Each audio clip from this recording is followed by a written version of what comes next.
Hello students, welcome back. Today we are going to start one more new chapter, party and party system in India. As we all know very well कि हमारे syllabus में बहुत सारे changes आए हैं और उन्हीं changes में एक चेंज आया है कि जो हमारा चैप्टर था Congress challenges to the Congress system, उस चैप्टर का नाम बदल कर क्या हो गया है, party and party system in India. As well as जो सेकेंड चैप्टर था era of one party dominance, वो चैप्टर भी डिलीट नहीं हुआ है बल्कि that chapter merge with this chapter, right इसी चैप्टर के साथ वो मर्ज हो गया, इसमें मर्ज हुआ है। तो इस चैप्टर के अंदर पार्टी एंड पार्टी सिस्टम में हम दो चैप्टर्स को इकट्ठा पढ़ेंगे, एक era of one party dominance as well as challenges to the Congress system. Before starting the chapter just want to say कि अगर आप वाकई आपको लग रहा है कि ये लेक्चर्स आपके लिए यूजफुल है, आप बेनिफिट ले रहे हैं, तो इन लेक्चर्स को लाइक शेयर और सब्सक्राइब जरूर कीजिए। अब चैप्टर का नाम अगर हम पढ़ते हैं तो चैप्टर में आता है पार्टी एंड पार्टी सिस्टम, यानी जहां भी हम पार्टी की बात करते हैं तो पार्टी कब बनती है। कोई भी पार्टी, अगर आप जर्नल भी पार्टी करते हैं तो कोई एक व्यक्ति तो पार्टी नहीं करता है। इट मीन्स कि कोई भी पार्टी होगी उसमें मोर पीपल्स आर इंडल्ज, राइट बहुत सारे लोग जो है वो इसमें इन्वॉल्व होते हैं, तो उनको मिलाकर ही कोई पार्टी बनती है, कोई दल बनता है। यहाँ हम बात किसकी कर रहे हैं, पॉलिटिकल पार्टी की। तो पॉलिटिकल पार्टी भी क्या होगा, ग्रुप ऑफ पीपल। अब जो भी पॉलिटिक्स में आएगा, पॉलिटिक्स में आने का मेन रीजन क्या होता है, पावर में आना।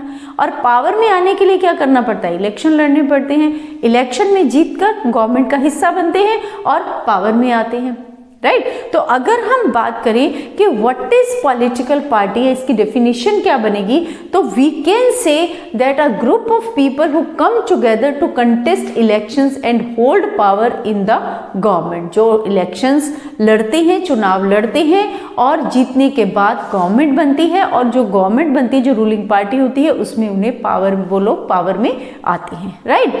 अब जो कोई भी पॉलिटिकल पार्टी है उसमें कोई भी एक व्यक्ति से वो पार्टी कभी नहीं चलती। तो उस पार्टी के कंपोनेंट कितने होते हैं, एक पॉलिटिकल पार्टी है 3 कंपोनेंट्स। कौन कौन से 3 कंपोनेंट हैं, सबसे पहले है leader.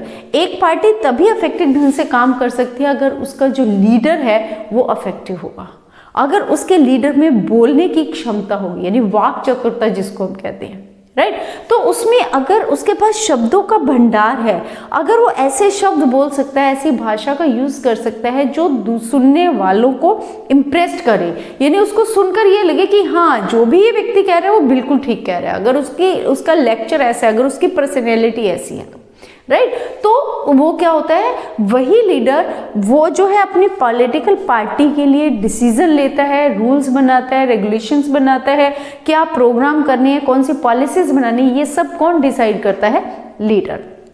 Every political party has some prominent leader who formulate policies and program of the party, right. Then active member, दूसरा क्या अकेला एक लीडर पार्टी को चला सकता है, नहीं। अगर सपोज हम एग्जांपल लेते हैं एट प्रेजेंट बीजेपी पार्टी का, तो बीजेपी के लीडर कौन है, नरेंद्र मोदी, राइट। अब मिस्टर नरेंद्र मोदी क्या अकेले पूरी पार्टी को प्रॉपर काम उससे कर सकते हैं, पूरी पार्टी को चला सकते हैं, नॉट पॉसिबल। उनके साथ कौन है, उनके कुछ members like mister Rajnath Singh, Shah ji, right तो इस तरह से कुछ मेंबर्स हैं जो उनका साथ दे रहे हैं, उनके सहयोग से, उनके कोऑपरेशन से ये पार्टी जो है वो चल रही है। तो इसमें केवल अकेले लीडर से कुछ नहीं होता बल्कि उसके साथ साथ एक्टिव मेंबर्स का होना भी जरूरी है। तो ये जो शाह की बात की, जो हमने राजनाथ सिंह जी की बात की, ये सब कौन है, एक्टिव मेंबर है। तो द एक्टिव मेंबर्स अब ये क्या करते हैं, they are involved in different committees of the party and participate directly in their activities. अलग अलग पार्टीज की जो एक्टिविटीज होती हैं उनमें इन्वॉल्व होते हैं, राइट। तीसरे आ जाता है फ्लोअर्स। अब अकेले सिर्फ हम कहें कि राजनाथ सिंह जी और शाह जी और मिस्टर नरेंद्र मोदी ये मिलकर पार्टी को चला लेंगे, वो भी पॉसिबल नहीं है, क्योंकि जहां पर अगर मान लीजिए आपके एरिया में इनकी कोई रैली है, प्रधानमंत्री मोदी की रैली है, तो वहां पर रहने वाले लोग होंगे, जो फ्लोअर्स होंगे, जो बीजेपी को सपोर्ट करते होंगे, वहां का अरेंजमेंट कौन करेगा, वो लोग करेंगे। वहां के लोगों का माइंड वॉश कौन करेगा, वो फ्लोअर्स करेंगे, जो उस पार्टी को फॉलो कर रहे हैं, जो उस पार्टी के प्रिंसिपल्स और आइडियोलॉजी को मानते हैं, राइट। तो उनसे वोट इकट्ठे होते हैं, वो लोगों के माइंड में ये चीज डालेंगे कि to whom they have to give the vote, right. तो कोई भी पार्टी जो है इन्फ्लुएंस के बिना काम नहीं कर सकती। They believe in the party's ideology and support the party by casting their votes in favour of the party at the time of election. वो अपनी वोट जो है उनकी फेवर में ही देते हैं। क्लियर। ये आपका अलग से क्वेश्चन बन सकता है। It can come as an 4 marks और 2 मार्क्स कि कंपोनेंट ऑफ पॉलिटिकल पार्टी क्या है, कितने हैं। तो 3 कंपोनेंट है, leader, active member and flowers. अब आगे बात आती है कि अब जो पॉलिटिकल पार्टीज हैं इनका काम क्या है, functions of the political party. Again it's your 6 marks, very important question. ये 6 मार्क्स में भी आ सकता है कि one thing in your mind कि जो भी क्वेश्चन 6 मार्क्स में उसमें से 4 मार्क्स 2 मार्क्स क्वेश्चन आराम से बनाया जा सकता है। तो इसके काम क्या है, फंक्शन क्या है। सबसे पहला काम है कोई भी पॉलिटिकल, अब इस चैप्टर को समझने के लिए एक चीज दिमाग में रखेंगे कि आप लोग अपने आसपास इलेक्शंस देखते हैं, पार्टीज के बारे में आप अच्छे से जानते हैं, तो वो चीजें भी अपने माइंड में रखेंगे, उनको इसके साथ जोड़कर देखेंगे कि क्या वाकई ऐसा हो रहा है। Then you will never forget the answer, आपको वो क्वेश्चन इजीली लर्न हो जाएंगे। अब फंक्शंस क्या है, सबसे पहले contest elections as in the definition we discuss that कि जो पॉलिटिकल पार्टीज हैं उनका मेन मकसद क्या होता है, इलेक्शन लड़ना, राइट। दूसरा क्या है, put forward policies and program. अब ये लोग क्या बनाते हैं, पॉलिसीज अपनी बनाते हैं, अपने प्रोग्राम्स बनाते हैं और लोगों को बताते हैं कि अगर वो पावर में आएंगे तो उनकी क्या पॉलिसीज रहेंगी, उनके प्रोग्राम्स कैसे वर्क करेंगे, वो किस तरीके से अपने प्रोग्राम्स को, अपनी पॉलिसीज को इम्प्लीमेंट करेंगे, राइट। तीसरा हमारा क्या आ जाता है, making laws, form and run government. अगर वो पार्टी जीत जाती है, मेजॉरिटी में आती है, तो वो सरकार बनाती है, फिर सरकार रन होती है और गवर्नमेंट बनने के बाद गवर्नमेंट जो है कुछ लॉज बनाती है, किसके लिए, in the favour of society, for the welfare of the common people, right. जैसे अभी आजकल हम बात कर रहे हैं किसान आंदोलन की, तो किसान के लिए लॉ बने हैं कुछ, जिनके बारे में, जिनकी वजह से ये आंदोलन हो रही है, मूवमेंट हो रही है, राइट। और वो लॉ किसने बनाए, रूलिंग पार्टी ने, गवर्नमेंट ने। तो इसी तरीके से और भी कई लॉ हैं जो बीजेपी गवर्नमेंट ने एट प्रेजेंट अभी रिसेंटली बनाए हैं, राइट। तो इस तरीके से ये एग्जाम्पल हमें क्या बताते हैं, आपने इस तरह के एग्जाम्पल अपने माइंड में रखने हैं। तो इससे हमें क्या पता चल रहा है कि गवर्नमेंट क्या करती है, पहले गवर्नमेंट, पॉलिटिकल पार्टीज गवर्नमेंट बनाती हैं, पावर में आती हैं, फिर वो लॉ भी बनाती है, राइट। देन नेक्स्ट है शेप पब्लिक ओपिनियन, लोगों के विचारों को शेप करना, उन्हें बदलना। फॉर एग्जांपल एट प्रेजेंट ही आप देख सकते हो कि किसान आंदोलन की वजह से जो ऑपोजिशन पार्टीज है वो क्या कर रही हैं, लोगों के माइंड शेप कर रही हैं, किसके अगेंस्ट द बीजेपी, राइट। कि या फिर आप इलेक्शन के दिनों में देखते हो जब कन्वेंसिंग होती है, रैलीज होती हैं, उसमें एक पार्टी दूसरी के वीक पॉइंट्स गिनवाती है, एक दूसरे के वीक पॉइंट्स, जो वीकनेसेस हैं उनको हाईलाइट करते हैं। किस लिए करते हैं, ताकि लोग, वोटर्स, जो आम जनता है वो उनको वोट दें, राइट। उनके माइंड को, असेट को ऐसा बना दें कि उन्हें ये लगने लगे कि दूसरी पार्टी में तो कमियां ही कमी है, सिर्फ उनकी पार्टी जो है that is the best party. Clear. Then next आता है play the role of opposition. As we all know, जो भी पार्टी हारती है वो किसका रोल प्ले करती है, ऑपोजिशन का। और ऑपोजिशन का काम क्या होता है, रूलिंग पार्टी में कमियों को निकालना। Then play provide people access to government machine and welfare scheme of the government. और इसके साथ साथ पॉलिटिकल पार्टी जब पावर में आती है, गवर्नमेंट बनती है, तो रूलिंग पार्टी क्या करती है, रूलिंग पार्टी लोगों के वेलफेयर के लिए अलग अलग स्कीम बनाती है। जैसे अभी बीजेपी ने, प्रधानमंत्री मोदी ने या और गवर्नमेंट्स ने, जैसे और कितनी बेटी पढ़ाओ बेटी बचाओ, राइट, इस तरह की स्कीम्स बनाई हैं, किसान अन्न योजना।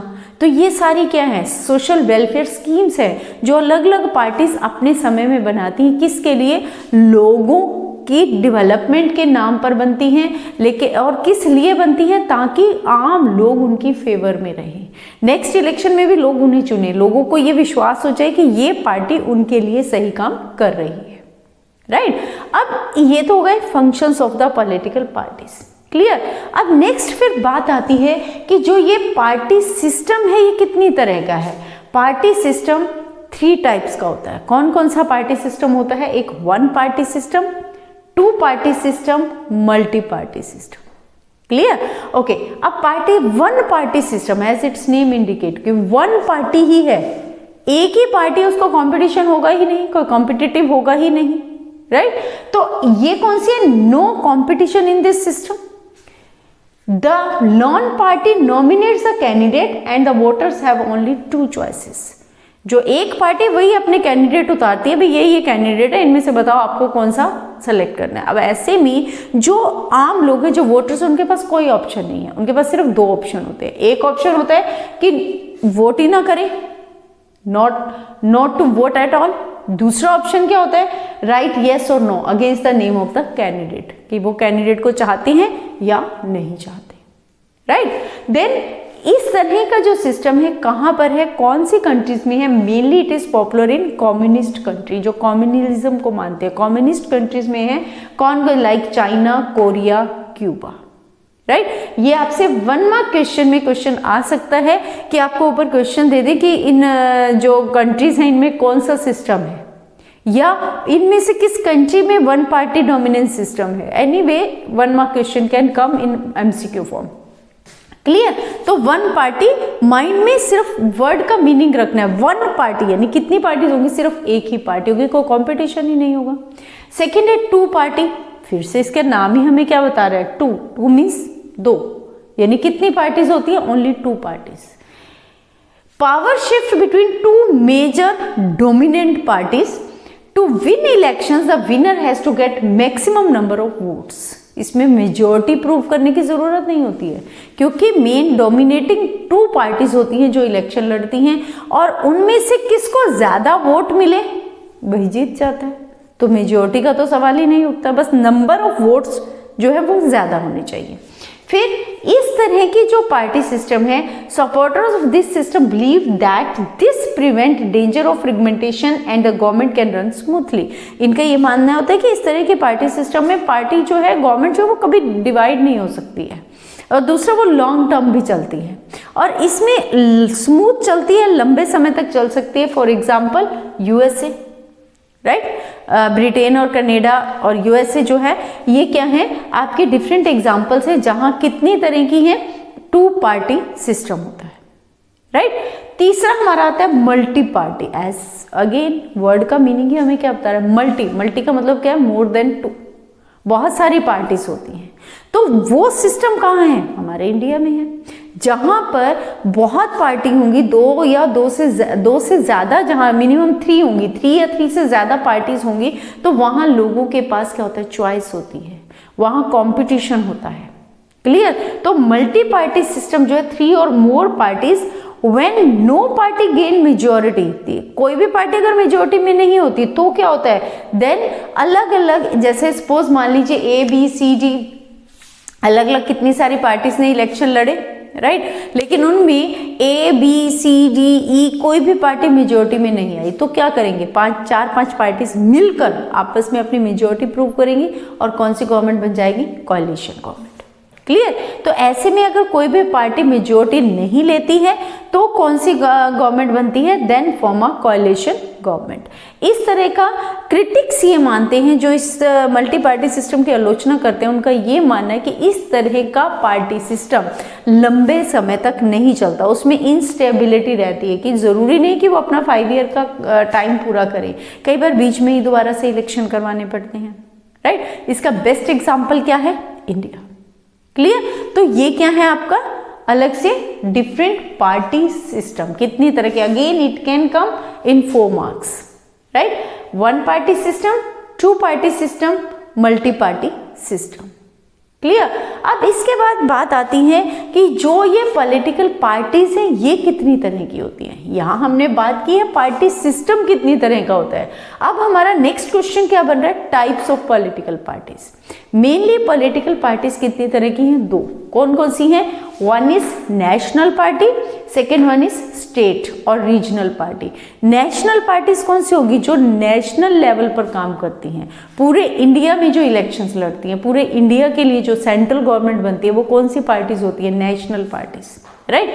और रीजनल पार्टी, अगर हम इनका जनरल मीनिंग करें तो रीजनल या स्टेट, यानी जो किसी एक स्टेट में रहती है, एक रीजन, एक एरिया में लिमिटेड है, राइट। जैसे अगर हम नेशनल पार्टीज में बात करें तो बीजेपी, कांग्रेस, ये क्या है, नेशनल पार्टीज हैं। रीजनल या स्टेट क्या होंगी, जो एक स्टेट के एरिया में ही रहती है, रीजन में ही रहती है, जैसे अकाली दल कहाँ है, सिर्फ पंजाब में है, राइट। हरियाणा लोक दल कहाँ है, सिर्फ हरियाणा में है। लाइक दिस सेम अगर हम बात करें शिवसेना तो कहाँ है, ओनली इन महाराष्ट्र, पूरे हरियाणा, पूरे इंडिया में तो नहीं है ना, क्लियर। तो ये पार्टीज कौन सी हो गई, स्टेट पार्टीज। अब जो नेशनल पार्टीज हैं उनके लिए क्राइटेरिया क्या है, secure at least 6% of the total votes in Lok Sabha election. Lok Sabha के जो इलेक्शन होते हैं तो मिनिमम उस पार्टी को बने रहने के लिए, अगर उन्हें अपनी आइडेंटिटी को बनाए रखना है तो उसके लिए 6% जो टोटल वोट्स हैं उनका 6% उनके पास होना चाहिए। As well as assembly election में 4 सीट्स हों कम से कम, and win at least 4 seats in the Lok Sabha, right. इसी तरीके से जो स्टेट रीजनल पार्टीज हैं उनका क्या होगा, 6% of the total votes in the election of legislative. उनकी जो स्टेट में इलेक्शन हुए ना तो उसकी टोटल का 6%, एंड विन एटलीस्ट 2 सीट्स, और कम से कम 2 सीट्स में उन्हें जो है अपनी स्टेट में 2 सीट्स कम से कम उन्हें जीतनी होती हैं, विन करनी होती हैं। For example Shiv Sena, Akali Dal etcetera, right. तो ये क्या होगा, difference between national party, state party. It can also come as a 4 marks question और मे बी 2 मार्क्स क्वेश्चन, या ये आपसे एलिजिबिलिटी क्राइटेरिया पूछा जा सकता है कि स्टेट को कितना सिक्योर करना जरूरी है, नेशनल को नहीं तो वो पार्टी जो है उनकी जो एफिलिएशन है वो कैंसिल हो जाती है। देन अब कितनी पॉलिटिकल पार्टीज हैं, number of political parties India में अभी तक टोटल पॉलिटिकल पार्टीज कितनी है, टोटल जो रजिस्टर्ड है, जिनका रजिस्ट्रेशन हो चुका है इलेक्शन कमीशन के पास, वो कितनी है, 2598, राइट। और उनमें से नेशनल पार्टीज कितनी हैं, जो हमने अभी नेशनल की बात की है, टोटल नेशनल पार्टीज हैं 8। How many are the state parties, 52। कितनी अनरिकॉग्नाइज्ड पार्टी, यानी 8 नेशनल पार्टीज और 52 स्टेट पार्टीज जो है ये रिकॉग्नाइज्ड पार्टी है, जिनको इलेक्शन कमीशन रिकॉग्नाइज कर चुका है। लेकिन 2538 पार्टीज कौन सी हैं, जो अभी अनरिकॉग्नाइज्ड है, जिनकी रिकॉग्निशन नहीं हुई है, क्लियर। ये भी आपसे it can also come as an 1 mark question, that's why यह मैंने इस डाटा को मेंशन किया है। यू मस्ट नो कितनी नेशनल पार्टी, कितनी स्टेट पार्टी है, राइट। तो ये हमारा आज का जो ये लेक्चर था ये केवल और केवल किसके बारे में था, पॉलिटिकल पार्टीज के बारे में, कि पॉलिटिकल पार्टी क्या होती हैं, कौन से इसके कंपोनेंट हैं, क्या काम करती हैं, पार्टी सिस्टम कितनी तरह का होता है, as well as types of political parties कितनी है। इसमें से आपके जो ये types of political party itself a complete question, party system again it's complete question, functions of the political party again itself a long question, as well as components अपने आप में क्वेश्चन है। तो यू कैन सी ये सारे आपके अलग अलग उसमें अलग अलग क्वेश्चंस है, लेकिन इनमें से कितने ही 1 मार्क्स क्वेश्चन जो है वो बनाए जा सकते हैं, जैसे कितने कंपोनेंट होते हैं, लीडर कौन होता है, एक्टिव मेंबर कौन होते हैं, फ्लोर्स कौन होते हैं, right. Like this party system कितनी तरह का होता है, it can come as an 1 mark question. तो then you just have to write down the 1 party system, 2 party system, multi party system, clear. So in this way so many questions can be prepared from this part, right. So this is all about the party system. In our next lecture we will discuss regarding the election commission as well as first general elections of India. Thank you.